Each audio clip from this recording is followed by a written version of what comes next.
What is up, guys? Welcome back to the channel. We're back in the world of No Rest for the Wicked. Now recently we had a massive patch that improved a lot of things. If you weren't aware or haven't checked it out, I'll have that video linked down in the description. Be sure to check it out. There was a lot of really good stuff. Now following that update, the CEO and the co-CEO of the company has been pretty vocal about some upcoming changes, and these are, in my opinion, a lot bigger than what we've seen in previous patches. At least it targets a lot of things that some players have been mentioning a lot in my comments. Some notable things that it targeted is things like new zones, again things that players in my comments really want to see more of. The team is seemingly getting past that bug fixing state and starting to move on towards other things, so I wanted to go over those things in this video. I do want to be warned though, some of these are very long-winded, but it is extremely insightful on the future changes and additions coming to the game. With that said, let's dive right on into it. This one is from Thomas Mahler, the CEO. Alright folks, let's discuss content updates and how we're going about this stuff. We initially had the entire first month after launch pegged as a fixes and patch period, since it was foreseeable that we need to fix bugs and react to the community a lot right after the launch. Reflecting on this month since launch, I think we've done quite well in that regard, and I agree they've done a really good job. Not a fan of all the balanced patches, but ultimately, like, things are not going to always go the way that everyone likes things. It is their game, their vision. They're going to make changes based on what they want, but they have been like receiving feedback and like adjusting it, so they've been doing a great job. But we all been busy since launch, working in the background on a bunch of stuff we had to cut just to make the early access release. So the most obvious step regarding content was to first deliver on the final vision for the content that didn't make it for release. As you probably already noticed, areas like Nameless Pass and the Black Trench were initially cut short a bit. So with our upcoming patches, you'll see content updates to all the areas you've already been playing through so that they reflect the original vision and so that these areas have even more meat on their bones. We've been working on adding even more depth to these areas that actually goes way beyond the original plan. We've been working on new caverns, places that are hauled in darkness and lead to new challenges and things to farm, trapdoors that can be opened to lead entirely new sections, etc.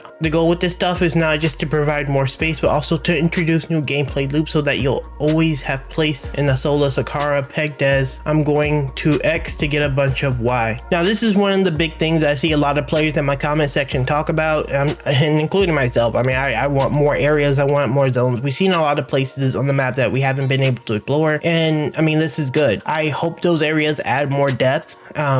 I think this is more specifically targeting things like silver and maybe boars and things like that that we don't necessarily have easy access to, and they're kind of hard to get, especially since the shop change and stuff like that. So maybe these zones add a little bit to it and make it easier for us to farm resources and maybe even see some enemy types that we haven't seen. Won't hold my breath on that, but more additions to the world is always nice. At the same time, we already announced during our Wicked Insight Showcase that one of the major patch updates we'll introduce is the Breach, which add two large fully featured areas to Wicked, the Mariner Woods and the Lowland Meadows. A ton of work has already been put into these areas. We even teased those already during our Wicked Insight. Those areas will also unlock all of our tier 4 gear so that you'll be able to craft entirely new builds. Now that one is massive. I didn't actually read this ahead of time, but yeah, two large new zones, and it's going to unlock tier 4 gear, which is nice.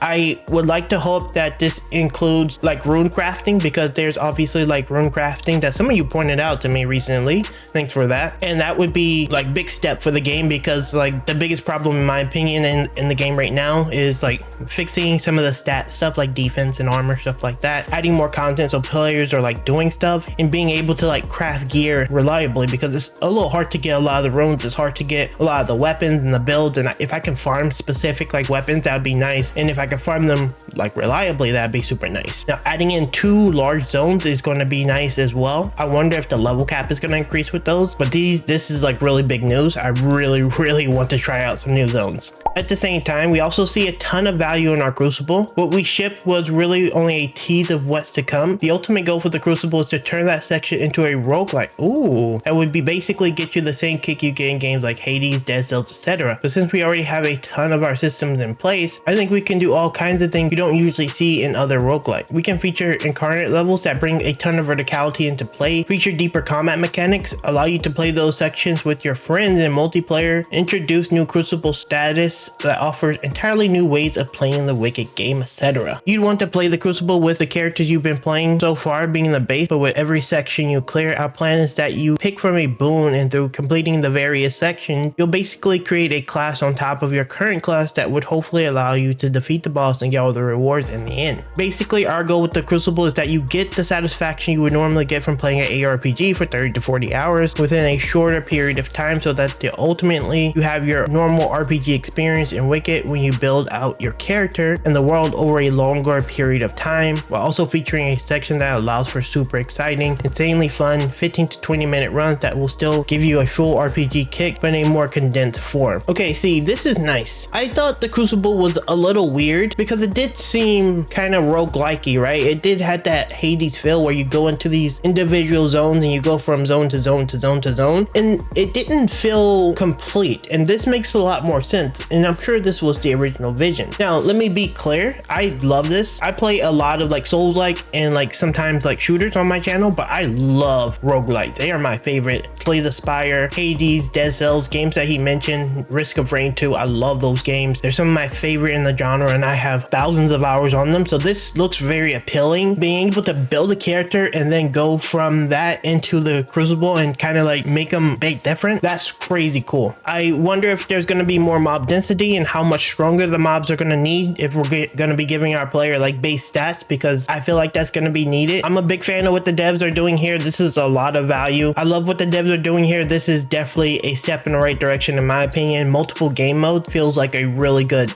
thing. Continuing on, I think all that stuff is insanely exciting and should give players countless hours of fun on top. And with all that, we also have to always keep an eye towards our end goal of shipping our 1.0 release. We've been analyzing exactly what we'll need to change on a more systematic level in order to reach that. So far, we only found one big heart surgery change design-wise that we think is necessary, but the ultimate goal with 1.0 is to get as close to my final vision for Wicked as possible, and hopefully at the point we'll have crafted one of the most exciting ARPGs in recent years that will feel like a game that our small team shouldn't have been able to make. And to leave you with one more sneak peek behind the scenes, let's quickly bring up our plague system. Right now, this system is set to static, meaning new states unlock statically as players progress through the realm. The end goal here though is to flip the switch so that our plague system is dynamic, so that Isola Sakara will always be alive. New states get enabled dynamically when enemy level increase, so that the world evolves just as your character evolves, introducing all new challenges, rewards throughout all of Isola Sakara. Right now, there's a clear end state that can be reached, but ultimately there should never be a point where you can't find any new challenge anymore. Every day you dive into Sakara, you should never quite know what to expect. There's a lot of work still ahead, but I hope this mammoth breakdown give you guys clarity as to where we're heading. Now, honestly, that was a lot to absorb, Thomas, and I'm glad that we were able to get some insight. I don't know if I'm adding more to this video because I feel like that was enough in itself, because this is quite a lot of info. We have new zones coming, which is super nice. 2 large, fully featured areas coming, according to Thomas, which is great. Going to be adding more to the current zones, which is also good. They're going to be doing the roguelike mode, which is something I'm really looking forward to because the Crucible feel incomplete, and this will make it more complete. I hope the rewards at the end is tweaked because I do think that needs